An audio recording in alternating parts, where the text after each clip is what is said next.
പരിണയം. സിക്ക് ലീവ് പറയണമെങ്കിൽ ആരോഹിക്ക് അക്ഷതിനെ വിളിക്കണം. അവൻ വേണം ലീവ് കൊടുക്കാൻ. പക്ഷെ അക്ഷതിനെ വിളിച്ച് കാര്യം പറയാൻ അവൾക്കെന്തോ വല്ലായ്മ തോന്നി.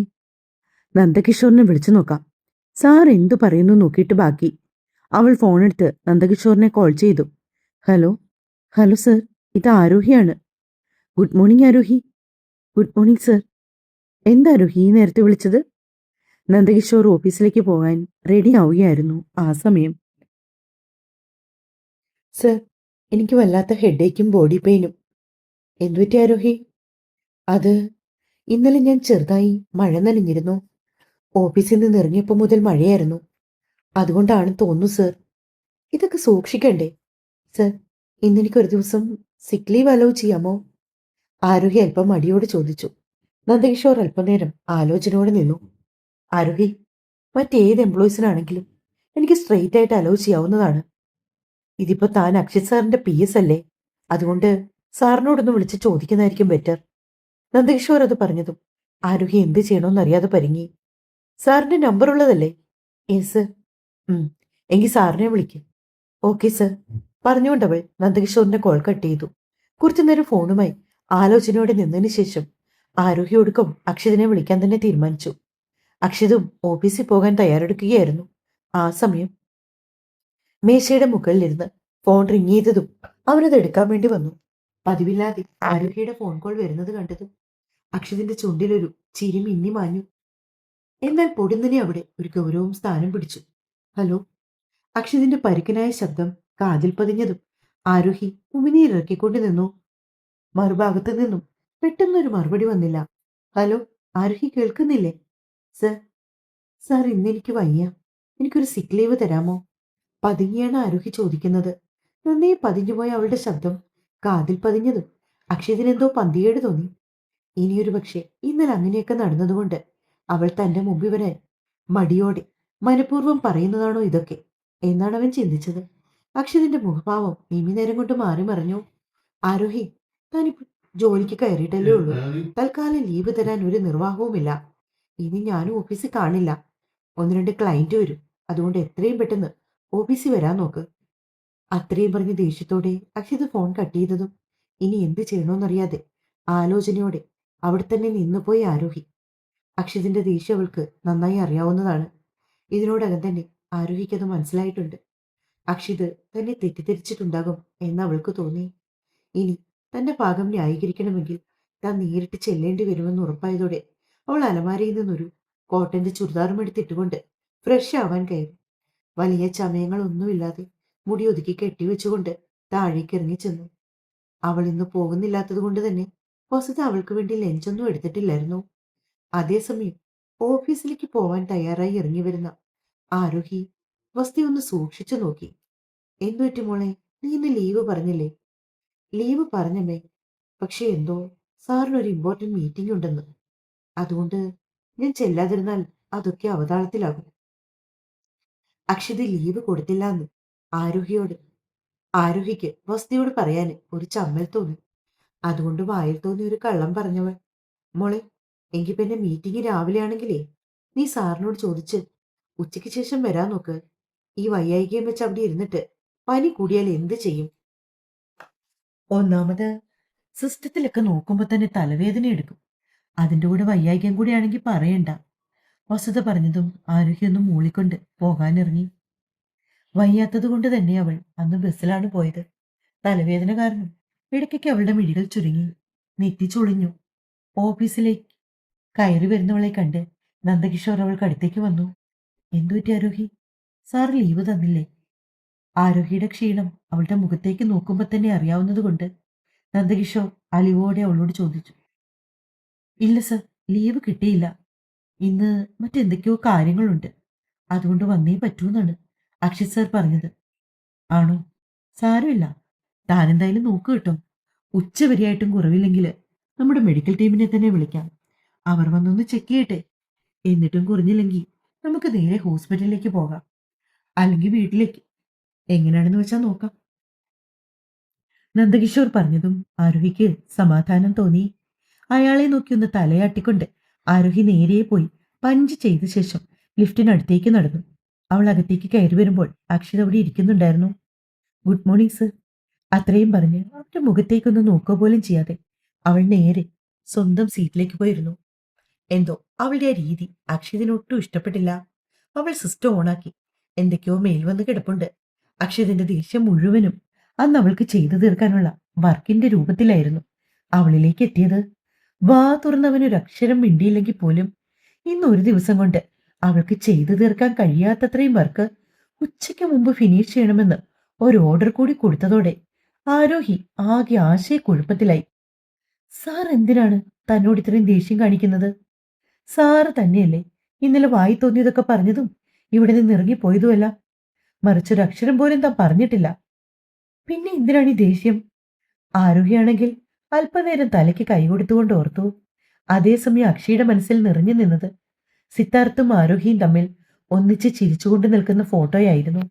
എന്തോ ആരോഹിക്കൊപ്പം ഇനി മറ്റൊരാളെ സങ്കല്പിക്കാൻ കഴിയാത്ത വിധം ആ പെണ്ണിനെ അവൻ പ്രണയിച്ചു തുടങ്ങിയിരിക്കുന്നു എന്നതിന്റെ തെളിവാണ് അവന്റെ ഈ ദേഷ്യം പോലും. സിസ്റ്റത്തിലേക്ക് നോക്കുമ്പോൾ ആരോഹിക്ക് തല ചുറ്റും പോലെയൊക്കെ തോന്നുന്നുണ്ടെങ്കിലും അവൾ കഷ്ടപ്പെട്ട് തന്റെ വയ്യായികയൊക്കെ മാറ്റിവെച്ചു. അതുകൊണ്ട് തന്നെ ജോലി ചെയ്യാൻ തീരുമാനിച്ചു. അക്ഷിതാണെങ്കിൽ ഇടയ്ക്കിടയ്ക്ക് കോൾസ് ചെയ്യുന്നുണ്ട്. പ്രൈവറ്റ് റൂമിലേക്ക് കയറി പോകുന്നുണ്ട്. ഒരു കണ്ണാലെ ആരോഹി എല്ലാം കാണുന്നുണ്ടെങ്കിലും അതിനൊന്നും ശ്രദ്ധ കൊടുക്കാൻ പോയില്ല അവൾ.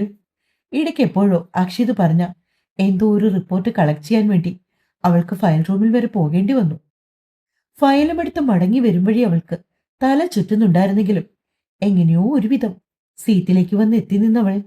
ആരോഹിക്ക് തലവേദന അതികഠിനമായ വേദന അനുഭവപ്പെട്ടതും അവൾ ഫയൽ സൈഡിലേക്ക് മാറ്റിവെച്ച് ടേബിളിലേക്ക് തല ചേർത്ത് കിടന്നുകൊണ്ട് കണ്ണടച്ചു. അതേസമയം പ്രൈവറ്റ് റൂമിൽ നിന്ന് ഇറങ്ങി വരുന്ന അക്ഷിത് കാണുന്ന കാഴ്ച അതായിരുന്നു. അവൻ അവളുടെ ടേബിളിന് ഇരുന്ന ഫയലിന്റെ മുകളിൽ ശക്തിയായി അടിച്ചു.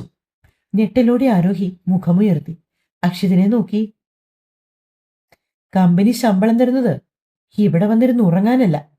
രൂക്ഷമായി അവൻ അത്രയും പറഞ്ഞുകൊണ്ട് സ്വന്തം സീറ്റിലേക്ക് പോയിരുന്നു. അടഞ്ഞു പോകാൻ തുടങ്ങിയ മിഴികൾ വലിച്ചു തുറന്നുകൊണ്ട് ആരോഹി എന്തൊക്കെയോ ചെയ്തെങ്കിലും അവളുടെ ഉള്ളിലെ വയ്യായിക അവളെ അതിന് അനുവദിക്കുന്നുണ്ടായിരുന്നില്ല. വീണ്ടും കുഴിഞ്ഞതുപോലെ ആരോഹി തലയ്ക്ക് കൈകൊടുത്തുകൊണ്ട് കുനിഞ്ഞിരുന്നതും അക്ഷിതിനെന്തോ പന്തികേട് തോന്നി. അവൻ പതിയെ അവൾ കരികിലേക്ക് വന്നു. ഒരു കൈ ഇൻസേർട്ട് ചെയ്ത പാന്റിന്റെ പോക്കറ്റിലിട്ട് മറു കൈകൊണ്ട് വീണ്ടും ശക്തിയായി അവളുടെ ടേബിളിൽ അടച്ചു. ഇത്തവണ വളരെ ശ്രമപ്പെട്ടാണ് ആരോഹി കണ്ണുകൾ തുറന്നുകൊണ്ട് അവനെ തല ഉയർത്തി നോക്കിയത്. അവളെ നോക്കിക്കൊണ്ട് നിന്ന അക്ഷിതിന്റെ മുഖഭാവം പതിയെ മാറി വന്നു. എന്തുപറ്റി ആരോഹി? അവന്റെ ശബ്ദത്തിൽ അത്രയും നേരം ഉണ്ടായിരുന്ന ഗാംഭീര്യമൊക്കെ എങ്ങോ പോയി മറഞ്ഞു. വയ്യ സർ, എനിക്ക് തീരെ വയ്യ, വിതുമ്പിക്കൊണ്ട് പറയുകയാണ് പെണ്ണൊരുവൾ. ശബ്ദം പോലും പുറത്തേക്ക് വന്നിട്ടുണ്ടായിരുന്നില്ല അവൾക്ക്. അക്ഷിത പെട്ടെന്ന് അവൾ കരികിലേക്ക് ചെന്നു. ആരോഹി, എടോ, എന്തു പറ്റിയതെനിക്ക്? പനിയുണ്ട്, വല്ലാത്ത തലവേദന. കുഴിഞ്ഞു പോകാൻ തുടങ്ങിയവളെ പിടിച്ച് കസേരയിലേക്ക് ചാരിയിരുത്തി. ആരോഹി, എടോ, ഹോസ്പിറ്റലിൽ പോകാം. അത് ചോദിക്കുമ്പോൾ ചെറിയൊരു മൂളൽ മാത്രമായിരുന്നു അവളുടെ ഭാഗത്തു നിന്നും അവന് ലഭിച്ച മറുപടി.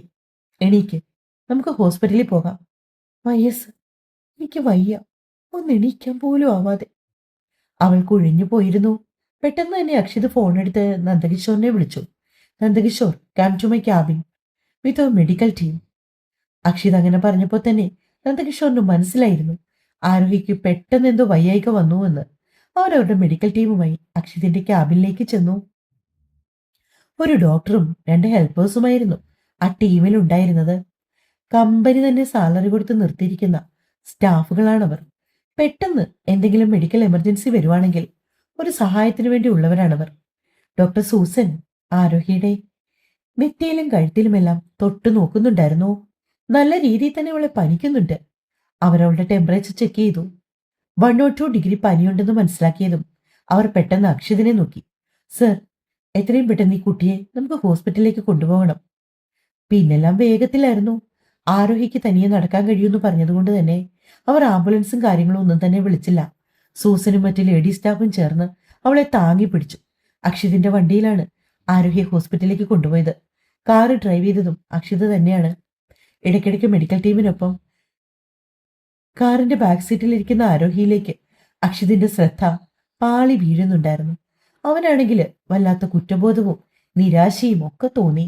മറ്റൊന്നുകൊണ്ടല്ല, ഇന്ന് വയ്യ, ഒരു ദിവസം ലീവ് എടുത്തോട്ടെ എന്ന് അവൾക്ക് എഞ്ചുന്നത് പോലെ ചോദിച്ചതാണ്. അപ്പോഴെല്ലാം താനാണ് അവളെ അവിശ്വസിച്ചുകൊണ്ട് ലീവ് കൊടുക്കാതിരുന്നത്. അതിപ്പതാ ഇങ്ങനെയൊരു പ്രതിസന്ധിയിൽ കൊണ്ടെത്തിച്ചിരിക്കുന്നുവെന്ന് അക്ഷിത് വേദനയോടെ ഓർത്തു. കുറച്ച് സമയങ്ങൾക്കകം തന്നെ അവരുടെ കാറ് നഗരത്തിലെ പ്രസിദ്ധമായ ആ വലിയ ഹോസ്പിറ്റലിന്റെ പാർക്കിങ്ങിലേക്ക് ചെന്നു. ആരോഹി തനിയെ നടന്നാണ് അകത്തേക്ക് കയറിയത്. പിന്നാലെ തന്നെ അക്ഷിതും മെഡിക്കൽ ടീമും. ആരോഹിയെ ഡോക്ടറെ ക്യാബിനിലേക്ക് കൊണ്ടുപോയി. പനി കൂടുതലാണെന്ന് കണ്ടപ്പോൾ തന്നെ ആരോഹിക്ക് ഡ്രിപ്പ് ഇടണമെന്ന് ഡോക്ടർ ആവശ്യപ്പെട്ടു. നേരെ അവളെ കാഷ്വാലിറ്റിയിലേക്ക് കൊണ്ടുപോയി ഡ്രിപ്പ് ഇട്ടു. വല്ലാത്തൊരവസ്ഥയിലായിരുന്നു അക്ഷിത. സമയം ആരോഹി ഇഞ്ചക്ഷന്റെ ക്ഷീണത്തിൽ തളർന്നു മയങ്ങിക്കിടക്കുകയാണ്. ഇനി ഇവിടെ മറ്റാരുടെയും ഹെൽപ്പ് വേണ്ടാത്തതുകൊണ്ട് മെഡിക്കൽ ടീമിനോട് മടങ്ങിപ്പോയിക്കോളാന് അക്ഷിത ആവശ്യപ്പെട്ടു. പകരം അവൻ തന്നെയായിരുന്നു അവൾക്ക് അരികിലിരുന്നത്. അതേ സമയമാണ് അക്ഷിയുടെ ഫോണിലേക്ക് നന്ദകിഷോറിന്റെ കോൾ വന്നത്. ഹലോ സർ, ആരോഹിക്ക് എങ്ങനെയുണ്ട്? നന്ദകിഷോർ ചോദിച്ചു. ഡ്രിപ്പ് ഇട്ടിരിക്കുകയാണ്. അക്ഷിത് കിഷോറിന് മറുപടി കൊടുത്തു. നന്ദകിഷോർ, ആരോഹിയുടെ ബിലോങ്ങിങ്സ് എല്ലാം ഇവിടേക്ക് കൊണ്ടുവരണം. മാത്രമല്ല ആ കുട്ടിയുടെ വീട്ടിൽ വിളിച്ച് ഇൻഫോം ചെയ്യണം. അക്ഷിത് പറഞ്ഞു. അവരോട് പാനിക്കാവേണ്ടെന്ന് പ്രത്യേകം പറയണം. ജസ്റ്റ് ടെമ്പറേച്ചർ കൂടിയിട്ടേ ഉള്ളൂ, വേറെ ബുദ്ധിമുട്ടൊന്നുമില്ല. അതല്ല അവർക്ക് ഓക്കെ ആണെങ്കിൽ ഈ ട്രിപ്പ് തീരുമ്പോൾ ആരോഹിയെ നമ്മൾ വീട്ടിൽ കൊണ്ടാക്കി കൊടുക്കാമെന്നും പറയണം. ഇനി അവർക്ക് വരണമെങ്കിൽ ഹോസ്പിറ്റലിന്റെ ഡീറ്റെയിൽസും കൂടി കൊടുക്കണം. അക്ഷിത് നിർദ്ദേശിച്ചു. അക്ഷിത് പറഞ്ഞതിനൊക്കെ നന്ദകിഷോർ ഓക്കെ പറഞ്ഞു. അല്പസമയത്തിന് ശേഷം ആരോഹി പതിയെ കണ്ണ് ചിമ്മി തുറക്കാൻ ശ്രമിച്ചു. അവളുടെ മുഖത്തേക്ക് തന്നെ ഉറ്റുനോക്കിക്കൊണ്ടിരുന്ന അക്ഷിത് ഒരു പ്രതീക്ഷയോടെ അവൾക്ക് അരികിലേക്ക് ചെന്നു. കനം കൂടിയ കൺപോളകൾ പതിയെ ചിമ്മി ചിമ്മി തുറക്കാൻ ശ്രമിക്കുന്നവളെ അവൻ അലിവോടെ നോക്കിപ്പോയി. മെല്ലെ കണ്ണു തുറന്ന ആരോഹി പെട്ടെന്നൊരു നിമിഷം യാഥാർത്ഥ്യം തിരിച്ചറിയാനാവാതെ വല്ലാത്തൊരവസ്ഥയിലായി. അവൾ കിടന്നിടത്ത് നിന്ന് ചാടിപ്പടിഞ്ഞ് എഴുന്നേക്കാൻ തുടങ്ങിയതും അക്ഷിത് അവളുടെ ചുമലി പിടിച്ച് അവളെ അവിടെ തന്നെ കിടത്തി. ആരോഹി, ഇത് ഹോസ്പിറ്റലാണ്. അവൻ അവളോട് പറഞ്ഞു. തനിക്ക് ടെമ്പറേച്ചർ കൂടി. നമ്മൾ ഇവിടേക്ക് വന്നു തന്നെ ഡ്രിപ്പിട്ടിരിക്കുകയാണ്. കുറച്ച് സമയം കൂടി കഴിഞ്ഞാൽ ഈ ഡ്രിപ്പ് തീരും. ഇത് കഴിഞ്ഞാൽ പിന്നെ തനിക്ക് വീട്ടിലേക്ക് പോകാം. അവൻ ഒറ്റ ശ്വാസത്തിൽ അതെല്ലാം പറഞ്ഞതും ആരോഗ്യ ക്ഷമയോടെ കേട്ടു. പിന്നെ മെല്ലെ അവിടെ തന്നെ കിടന്നു. കുറച്ച് സമയത്തിന് ശേഷം തന്നെ നന്ദകിഷോർ ഹോസ്പിറ്റലിലേക്ക് വന്നു. ആരോഹിയുടെ ബാഗും ഫോണും മറ്റ് സാധനങ്ങളുമായിട്ടാണ് നന്ദകിഷോർ വന്നത്. ആരോഹി തന്റെ വീട്ടിലേക്ക് വിളിച്ച് ആരെങ്കിലും ഇൻഫോം ചെയ്യണമെന്ന് നന്ദകിഷോർ ചോദിച്ചു. വേണ്ട സർ, വീട്ടിലിപ്പോ അമ്മ മാത്രമേ ഉള്ളൂ. ഇത്ര പെട്ടെന്ന് അറിഞ്ഞാൽ അമ്മ ടെൻഷനാവും. സർ, പോസിബിൾ ആണെങ്കിൽ എനിക്കൊരു ഹാഫ് ഡേ ലീവ് തരാമോ? ഞാൻ വീട്ടിലേക്ക് പോയിക്കോളാം, ആരോഗ്യ ആവശ്യപ്പെട്ടു. അവൾ അനുഭവിക്കുന്ന ക്ഷീണവും ടെൻഷനുമൊക്കെ അവളുടെ സംസാരത്തിൽ നിന്ന് തന്നെ വ്യക്തമാണ്. അക്ഷിത് കണ്ണെടുക്കാതെ അവളെ തന്നെ നോക്കി നിന്നു. അതേസമയം നന്ദകിഷോറിന് എന്തൊക്കെയോ സംശയങ്ങൾ തോന്നി തുടങ്ങി. പൊതുവെ കർക്കശക്കാരനായ അക്ഷിത് തന്റെ ഏറ്റവും ചെറിയ പ്രായത്തിൽ തന്നെ ബിസിനസ് ഏറ്റെടുത്തതാണ്. ഓരോ വർഷം കൂടുന്തോറും അതിനെ ഉയർച്ചയിലേക്ക് എത്തിച്ചുകൊണ്ടിരിക്കുന്ന ഒരു മനുഷ്യനാണവൻ. ഇന്നോളം ആരോടും അത്രയും സോഫ്റ്റായിട്ട് പെരുമാറുന്നത് കണ്ടിട്ടില്ല. പക്ഷെ മറ്റുള്ള ആരെയും പോലെയല്ല സാറിന് ആരോഹിയെന്ന് നന്ദകിഷോർ ഓർത്തു. ഇതിനു മുമ്പും സാറിന് പി എമാരുണ്ടായിരുന്നു. ഡയാനയും അവർക്ക് മുമ്പ് അനിറ്റും ഒക്കെ ഉണ്ടായിരുന്നു. പക്ഷെ അവരോട് ആരോടും ഒരിക്കൽ പോലും ഇങ്ങനെയൊരു സൗമ്യമായ സ്വഭാവം കാണിക്കുന്നത് കണ്ടിട്ടില്ല. മാത്രമല്ല, വെറുമൊരു എംപ്ലോയിയായ ആരോഹിക്ക് ഒന്ന് വയ്യാതായപ്പോ കമ്പനി സിഇഒ വന്ന് കൂട്ടിരിക്കുന്നതിൽ എന്തൊക്കെയോ വിരോധാഭാസം ഇല്ലേ എന്ന് നന്ദകിഷോർ മനസ്സിൽ ചിന്തിച്ചു. നൊടിയിടയിൽ അയാളുടെ അതിരങ്ങളിൽ ഒരു ചിരിവിടർന്നു. ഏയ്, ആർ യു ഡ്രീമിംഗ്? അടുത്തേക്ക് വന്ന് അക്ഷത് ചോദിച്ചതും നന്ദകിഷോർ പെട്ടെന്ന് ഉള്ളിലെ ചിന്തകളെല്ലാം തുടച്ചു നീക്കി. എന്തോ ഓർത്തുകൊണ്ട് നിന്ന് ചിരിക്കുന്ന നന്ദകിഷോറിനോട് ചോദിച്ചപ്പോ, സോറി സർ, ഞാൻ അറിയാതെയെന്ന് അവൻ പറഞ്ഞു. It's okay. എങ്കിൽ പിന്നെ ഒരു കാര്യം ചെയ്യൂ, കിഷോർ ഓഫീസിലേക്ക് തിരിച്ചു വയ്ക്കൂ, അക്ഷിത് പറഞ്ഞു. ആരോഹിയെ ഞാൻ വീട്ടിൽ ഡ്രോപ്പ് ചെയ്തിട്ട് ഓഫീസിലേക്ക് വന്നോളാമെന്ന് അക്ഷിത് കൂട്ടിച്ചേർത്തു. നന്ദകിഷോർ വിശ്വാസം വരാത്തതുപോലെ അക്ഷിതിനെ തന്നെ നോക്കി നിന്നു. കിഷോർ അതിനുശേഷം ആരോഹിയെ നോക്കി, പിന്നെ ഒന്ന് തലകുലുക്കിക്കൊണ്ട് പുറത്തേക്ക് നടന്നു. എന്നെ ആരും കൊണ്ടുവിടണമെന്നില്ല, ഞാനൊരു ടാക്സി വിളിച്ചു പൊക്കോളാം, ആരോഹി അക്ഷിതിന് മുഖം കൊടുക്കാതെ മെല്ലെ പറഞ്ഞു. അത് നീയല്ല തീരുമാനിക്കുന്നത്, അക്ഷിത് മറുപടി നൽകി. ബോസും എംപ്ലോയിയും ഒക്കെ അങ്ങ് ഓഫീസിൽ മതി, ഇത് ഹോസ്പിറ്റലാണ്. ആരോഹി പിന്നെയും വിട്ടുകൊടുക്കാൻ ഉദ്ദേശമില്ലാത്തതുപോലെ പറഞ്ഞു. ആരോഹി? അക്ഷിതിന്റെ ആ വിളിയിൽ ഗാംഭീര്യത്തിൽ ആരോഹി വായടക്കി. അവന്റെ ദേഷ്യം വെച്ച് നോക്കുവാണെങ്കിൽ എന്തെങ്കിലും പറഞ്ഞെന്നിരിക്കും. എന്തിനാണ് വെറുതെ താനായിട്ട് അനാവശ്യമായിട്ട് ഒരു വഴക്കുണ്ടാക്കാനുള്ള ഇട കൊടുക്കുന്നത്? ആരോഹി മനസ്സിലോർത്തു. ആരോഹിയുടെ ഡ്രിപ്പ് തീർന്നപ്പോൾ നേഴ്സിനെ വിളിച്ചുകൊണ്ടുവന്നത് അക്ഷിതാണ്. അവന്റെ പെരുമാറ്റത്തിൽ അവൾക്ക് ചില സംശയങ്ങൾ തോന്നി. പക്ഷെ അവൾ ഒന്നും ചോദിച്ചില്ല. സൂചി കയ്യിൽ നിന്ന് ഊരിമാറ്റിയതും ആരോഹി പതിയെ ബെഡിൽ നിന്ന് എഴുന്നേറ്റ് ചുരിദാറിന്റെ ഷോളൊക്കെ നേരെ പിടിച്ചിട്ടു. പിന്നെ അവൾ കിടന്നിരുന്ന ബെഡിന്റെ കാൽക്കലിരുന്ന് അവളുടെ ഹാൻഡ് ബാഗ് എടുക്കാൻ തുടങ്ങിയതും അക്ഷിത് പെട്ടെന്ന് കൈയെടുത്ത് അത് നീട്ടി. എടുത്തു. നടക്ക്. അവന്റെ ആ പ്രവൃത്തിയിൽ അവൾക്ക് ചെറിയൊരു ചമ്മലുളവായി. അവിടെ ഇവിടെയായി നിൽക്കുന്ന ചില ആളുകളൊക്കെ അവനെ ശ്രദ്ധിക്കുന്നുണ്ടായിരുന്നു. ടിപ് ടോപ്പിൽ നടക്കുന്ന ഒരു പുരുഷൻ ലേഡീസ് ഹാൻഡ് ബാഗും പിടിച്ച് നടക്കുന്നത് കണ്ടിട്ടായിരുന്നത്. സർ പ്ലീസ് അതിങ്ങി തരൂ. അവൾ ചോദിച്ചതും അവൻ കണ്ണു കൂർപ്പിച്ച് അവളെ നോക്കി. സർ, ആളുകളൊക്കെ സാറിനെ നോക്കി ചിരിക്കുന്നു. അതിങ്ങിതാ, ഞാനിട്ടോളാം. ഹാൻഡ് ബാഗ് പിടിക്കാൻ പാകത്തിലുള്ള ബുദ്ധിമുട്ടൊന്നും എനിക്കില്ല. ആരോഹി സീരിയസ് ആയിട്ട് പറഞ്ഞു. അവനത് കേട്ട പാവം നടിക്കാതെ നേരെ അവളെയും കൊണ്ട് കാർ പാർക്കിങ്ങിലേക്ക് നടന്നു. ശേഷം അവളുടെ ഹാൻഡ് ബാഗ് കാറിന്റെ പിൻസീറ്റിലേക്ക് വെച്ച് അവൾക്ക് ഇരിക്കുവാനായി കോ ഡ്രൈവർ സീറ്റിന്റെ ഡോർ തുറന്നു. ഞാൻ ബൈക്കിലിരുന്നോളാം. ആരോഹി ശബ്ദത്തിൽ അല്പം പോലും മയമില്ലാതെ പറഞ്ഞു. ഞാനെന്താ തന്റെ ഡ്രൈവറാണോ? ഗൗരവമേറിയ അവന്റെ ശബ്ദം കാതിൽ പതിഞ്ഞതും ഒടുക്ക നിവർത്തിയില്ലാതെ അവൾ ആ ഫ്രണ്ട് സീറ്റിലേക്ക് തന്നെ കയറിയിരുന്നു. ഒരു വിജയ ചിരിയോടെ അക്ഷിത് ഓപ്പോസിറ്റ് സൈഡിലേക്കും സീറ്റ് ബെൽറ്റ് ഇട്ട ശേഷം അവളെയൊന്ന് നോക്കി അവൻ ചിരിച്ചു. എന്നാൽ ദേഷ്യത്തോടെ മുഖം കൂട്ടിക്കളയുകയാണ് ആരോഹി ചെയ്തത്. അപ്പൊ എങ്ങനെ ആരോഹി? മിസ്സിസ് അക്ഷിതാകാൻ റെഡിയല്ലേ? അക്ഷിത് ചോദിച്ചു. ഒരു ഞെട്ടലോടെയാണ് ആരോഹി അവന്റെ നാവിൽ നിന്നും ആ ചോദ്യം കേട്ടത്. തുടരും.